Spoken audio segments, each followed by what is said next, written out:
Naruto Shippuden, episode 472, The Better. Can I just say, quickly before we begin, let me just talk about the Kaguya arc as a whole in the anime.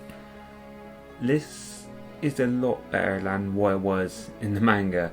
In the manga, Kaguya came out of nowhere, and she sort of does in the anime, but there's a lot more build up to her.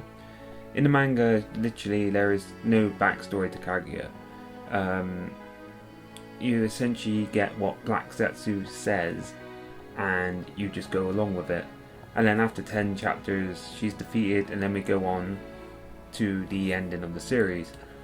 But in the anime, that filler section has really brought a lot more weight to Kaguya, because after seeing the backstory with her and then Hagoromo and his sons, it's really brought everything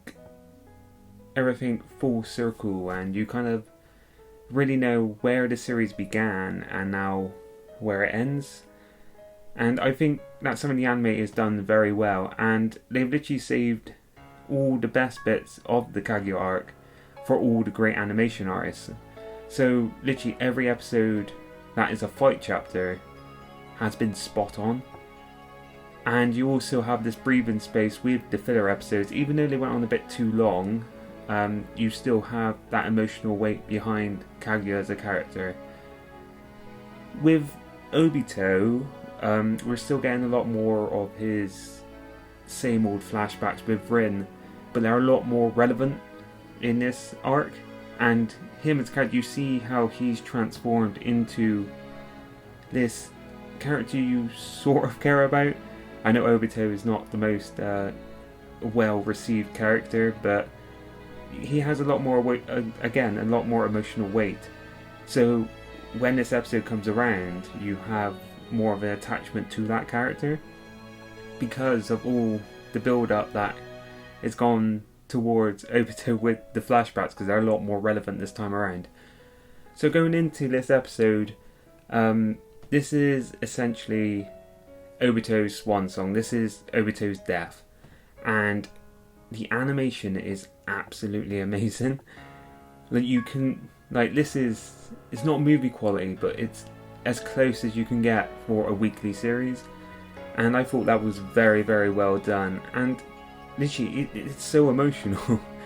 Like Obito, the one character, literally, that has a mixed reaction. Some people love him. I'm more on the side of I like Obito as a character, but at the same time I can understand why people dislike him so much, because he only has one thing that drives his darkness inside of him, which is Rin, and she kind of does get she gets used quite a lot, and you see her so much, and she's thrown into the story so much that I can see why people are getting a bit more annoyed with this character. But to go on with the episode, this episode was really well done. Like, I really enjoyed it from start to finish, and to see Naruto's reaction to Obito's death, because Naruto as a character, when he transforms someone and makes them good, it's not just a transformation, it's because he starts to care about their struggles, and he wants to help them out. So when he does transform a character, he has this connection with them. It's the same with what you saw with Nagato. Like, he, after the whole pain arc, he saw Nagato as this sort of brother in a way. They were both students of Jiraiya, and they had this kind of brotherly relationship. Same kind of with Obito. Like, he's formed this connection with Obito because he's managed to save his life. He's put him back onto the path of good. So when Sasuke, which is a very great moment by the way, when Sasuke just says, yeah, fuck it, like, I'm going in. Very good moment, but you can see why Naruto didn't want to go. He wanted to make sure Obito goes out with respect, and he wanted to be there for him till the end. And that was very well done. You see Naruto's reactions throughout this episode. Like, he is pissed. He is so upset. Like, and as soon as Black Zetsu turns on him, you know why Naruto just snaps. And it's not the best line in the world, but that moment is very well done when he runs in and he chops off Black Setsu from Kaguya. Such a great scene. To go more into Obito though, his death scene is very well done. It's dragged out throughout the whole episode, which he got a lot more screen time than Neji did, which unfortunately Neji should have had a lot more time dedicated to him when he passed away. But at the same time, you can't complain. It's perfect. It goes through all the things Obito did wrong, and it's not dragged out. It's quick and straight to the point. It shows like when he first turned, when he attacked the village, when he formed the Akatsuki, and it shows when they stole all the tail beasts. It goes through quick, easy points of why he turned, and the Rin stuff is very minimal. There's only 1 or 2 scenes of him and Rin, which is great for for those people who do get a bit annoyed about the Rin stuff. But overall, it was so emotional, and they used the music is phenomenal. The new tracks that they've brought into the series for the last couple of episodes have been some of the best in Naruto, and that's saying a lot, because the Naruto soundtrack is absolutely amazing. But there's these 3 themes that are based mainly around Obito, and they're very, very good soundtracks, as well as they used the sad theme from the original Naruto series, which I thought was a great touch, seeing that it brings on the nostalgia, seeing the series is coming to the end. And this isn't the first time this song was used. This song was used at the end of the filler flashback with Ashura, so it's not the first time they've used it, but at the same time, hearing it for a death scene of someone we have seen for over, well, counting when he was Toby, for at least 200 or 300 episodes now, it really brings this character to a close, and I thought it was very, very well done. The only thing I wish that could have been improved on is there should have been more Kakashi. We only got little bits of his reaction to Obito's death, and seeing it was such a big deal last week about Obito using his Makingo Sharingan to teleport the needle away from Kakashi, I would have liked more of a response from him reacting to Obito's death, and a bit more of interaction between those two. But that's not really what the scene's about. The scene's more about him getting across to Naruto to get him to drive him to become Hokage again, because Obito is the type of character who failed at his dream. The thing he wanted to become was taken from him when he went down the path of evil, and he's literally just put all his hopes onto Naruto now to try and push him to become Hokage. So I can see why there was less of interaction between Kakashi.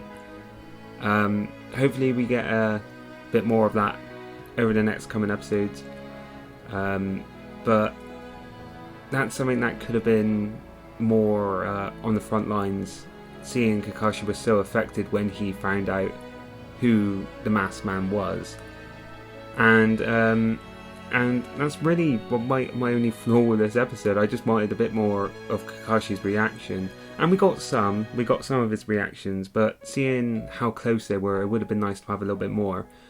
But apart from that, this episode was pretty spot on, and it was pretty, it's up there with one of the better death scenes. And like I said earlier with the music, that's saying a lot, because Naruto as a series is known for its very, very good death scenes. And this one, for especially for a character that is so mixed like Obito, to give him such a good send-off is great, and that's what Naruto does amazing. It's not the best death scene, but it's up there with some of the greatest. The better ones, my favourite personally is Kushina's and Minato's death scene. I think that's one of the best ones out there, as well as Jiraiya, and obviously more characters we as fans love a lot more than Obito, but it's to be able to make this character so have such a good send off is literally a tribute to the animators and Kishimoto, who wrote the original scene. But yeah, definitely this episode is a really good episode, and it's worth checking out for any fans of Naruto, anime or manga. Because if you're a manga only fan and you want to see the Kaguya stuff animated, go back to the anime, because this is literally, it might be some of the best, because the Kaguya arc isn't the best arc, but it might be one of the best manga to anime adaptations, because they've improved on it so much. It's not the best arc, it's not the best arc in Naruto, but the way they've improved it from the manga is commendable for the anime arcs, because it's absolutely amazing, because the Kaguya arc did have a lot of flaws, and a lot of those flaws they are correcting in the anime, and to do that so well is literally a credit to the animation staff, and literally this arc is definitely worth checking out. So overall, this was a great episode. I really enjoyed it, and we'll see if this arc continues into its final stages. So thanks a lot for watching. If you like this, please like and subscribe, and I'll see you in my next review. Cheers, bye.